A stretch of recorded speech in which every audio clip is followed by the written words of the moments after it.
I'd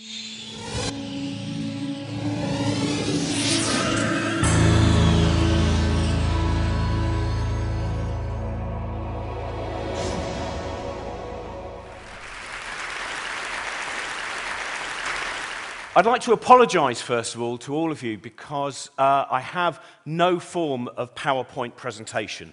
So what I'm going to do is every now and again I will make this gesture, and in a moment of PowerPoint democracy, you can imagine what you'd like to see.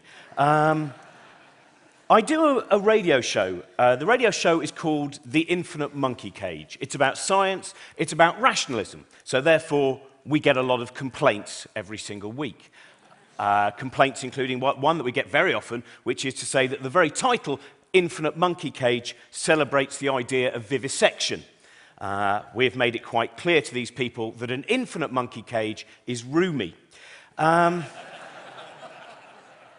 We also had someone else who said the infinite monkey cage idea is ridiculous. An infinite number of monkeys could never write the works of Shakespeare.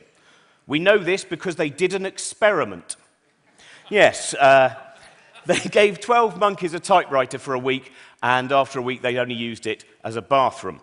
So, the main element though, the main complaint we get, and one that I find most worrying, is that people say, oh, why do you insist on ruining the magic? You bring in science and it ruins the magic. Now, I'm an arts graduate. I love myth and magic and existentialism and self-loathing, right? That's what I do. But I also don't understand how it does ruin the magic. All of the magic, I think, that may well be taken away by science is then replaced by something as wonderful. Astrology, for instance. Like many rationalists, I'm a Pisces. Now, astrology, we remove the idea of the banal idea that your life can be predicted, that you'll perhaps today meet a lucky man who's wearing a hat and it will change. That is gone. But if we want to look at the sky and see predictions, we still can.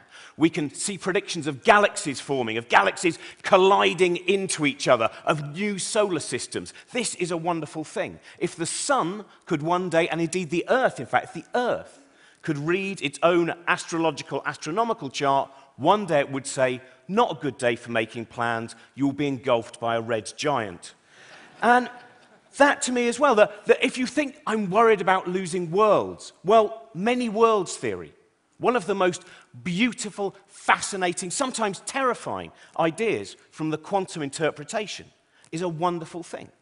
That every person here, every decision you've made today, every decision you've made in your life, you've not merely made that decision, but in fact every single permutation of those decisions is made, each one going off into a new universe. That is a wonderful idea. If you ever think that your life is rubbish, always remember there's another you that's made much worse decisions than that. If you ever think, oh, I want to end it all, don't end it all. Remember that in the majority of universes, you don't even exist in the first place. This, to me, in its own strange way, is very, very comforting. Now, reincarnation, that's another thing gone, the afterlife, but it's not gone. Science actually says we will live forever. There is one proviso. We won't actually live forever. You won't live forever. Your consciousness, the you-ness of you, the me-ness of me, that gets this one go. But every single thing that makes us, every atom in us, has already created a myriad of different things and will go on to create a myriad of new things. We have been mountains and apples and pulsars and other people's knees. Who knows, maybe one of your atoms was once Napoleon's knee. That is a good thing. Unlike the occupants of the universe itself is not wasteful. We are all totally recyclable, and when we die, we don't even have to be placed in different refuse sacks. This is a wonderful thing. Understanding, to me, does not remove the wonder and the joy. For instance, my wife could turn to me and she may say, "Why do you love me?" And I can, with all honesty, look her in the eye and say, "Because our pheromones matched our olfactory receptors." Though I'd probably also say something about her hair and personality as well. And That is a wonderful thing there. You know, love does not die because of that thing. Pain doesn't go away either. This is a terrible thing. Even though I understand pain, if someone punches me, and because of my personality, this is a reasonably regular occurrence, I understand where the pain comes from. It is basically momentum to energy where the force vector is constant. That's what it is. But at no point can I react to go, ha! Is that the best momentum to energy force vector constant you've got? No, I just spit out a tooth. That is all of these different things. The love for my child. I have a son. His name is Archie. I'm very lucky because he is better than all the other children. Now, I know you don't think that. You may well have your own children and think, oh, no, my child's best. That's the wonderful thing about evolution, the predilection to believe that our child is best. Now, in many ways, that's just a survival thing. The fact we see here is the vehicle for our genes, and therefore we love it. But we don't notice that bit. We just unconditionally love. That is a wonderful thing. Though I should say that my son is best and is better than your children. I've done some tests. And all of these things, to me, just give such joy and excitement and the wonder. Even quantum mechanics can give you an excuse for bad housework, for instance. Perhaps you've been at home for a week on your own. Your house is in a terrible state. Your partner is about to return. You think, what should I do? Do nothing.